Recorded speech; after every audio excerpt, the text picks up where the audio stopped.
saudaraku, ada 4 orang yang diberikan modal kepada mereka, lalu diberikan kesempatan memasuki sebuah pasar untuk memanfaatkan modalnya tersebut. Maka orang yang pertama, dia keluar dari pasar dengan membawa barang dagangan yang senilai dengan modal yang diberikan kepadanya. Diberikan modal misalkan 10 juta rupiah. Ia pun keluar membawa barang dagangan senilai 10 juta rupiah.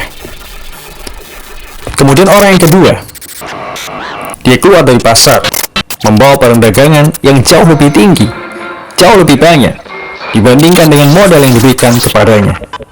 Ia keluar dari pasar membawa barang dagangan senilai 20 juta rupiah, 50 juta rupiah, atau bahkan 1 miliar, bahkan 10 miliar rupiah.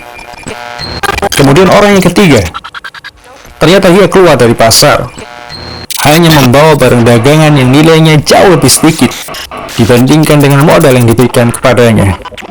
Ia hanya membawa barang dagangan senilai 1 juta rupiah atau bahkan 500.000 rupiah saja. Kemudian orang yang terakhir, orang yang keempat, ia keluar dari pasar justru membawa hutang. Maka saudaraku yang dirahmati Allah Subhanahu wa Ta'ala, adapun orang yang keempat, ya ia telah diberikan modal, kemudian diberikan kesempatan memasuki sebuah pasar, tapi justru ia keluar dari pasar tersebut membawa hutang.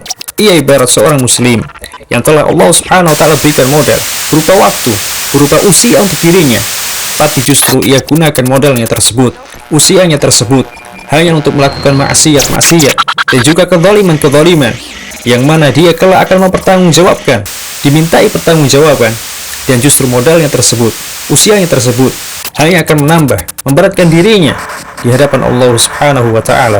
Na'udzubillahi min dzalik. Adapun orang yang ketiga, yang ia keluar dari pasar hanya membawa barang dagangan yang nilainya lebih sedikit dari modal yang diberikan kepadanya. Ia ibarat seorang muslim yang banyak menggunakan modalnya, menggunakan modal usianya untuk hal-hal yang sia-sia.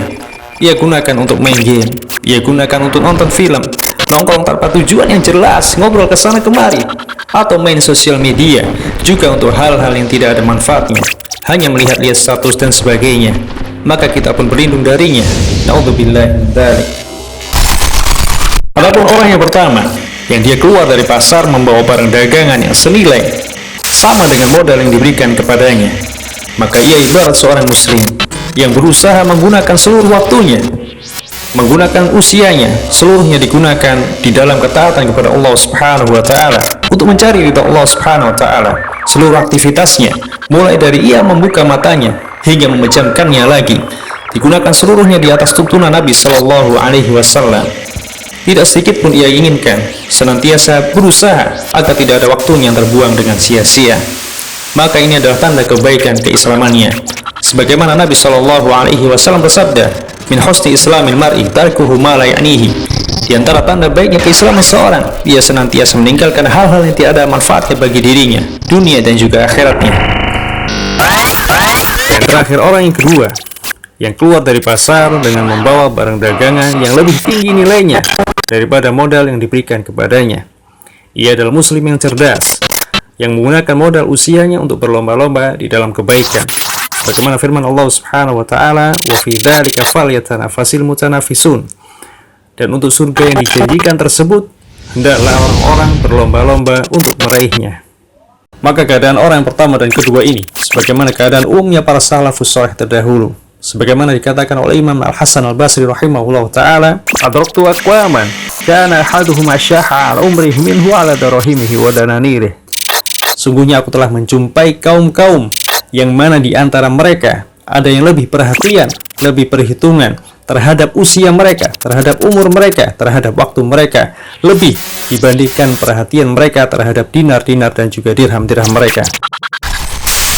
Maka saudaraku yang dimuliakan Allah Subhanahu wa Ta'ala, waktu ini adalah modal yang paling berharga yang diberikan Allah Subhanahu wa Ta'ala kepada kita sebagai seorang muslim. Sebagaimana dikatakan, al-waktu ra'su malil muslim, waktu adalah modal bagi seorang muslim. Apa yang kita katakan kepada orang yang diberikan modal 100 juta rupiah misalkan di tangannya, tapi justru dia buang ke tempat sampah atau ia bakar? Bisa-bisa kita katakan, gak waras orang ini, sakit orang ini. Lantas apa yang layak kita katakan untuk orang yang suka membuang-buang waktunya, menggunakan waktunya untuk hal-hal yang sia-sia, hal-hal yang tidak ada manfaatnya? Padahal waktu, saudaraku yang dirahmati Allah Subhanahu wa Ta'ala, ia lebih berharga, jauh lebih berharga daripada uang.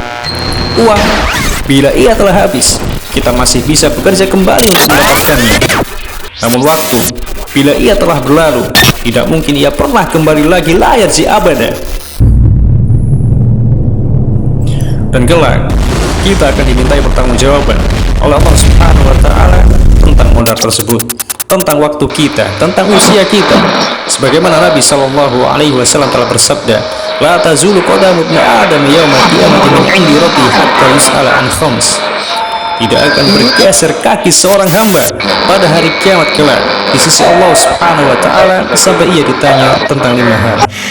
Di antara 5 hal tersebut, an umrihi fima afnah wa an syababihi fima ablah, tentang umurnya, dalam apa ia gunakan, dan juga tentang masa mudanya, dalam apa ia habiskan.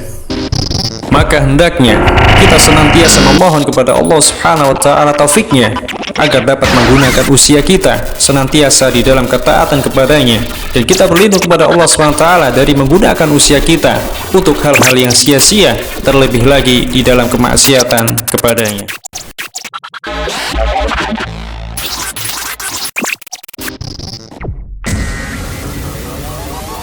Yayasan Media Hikmah Nusantara, Al-Quran dan Sunnah.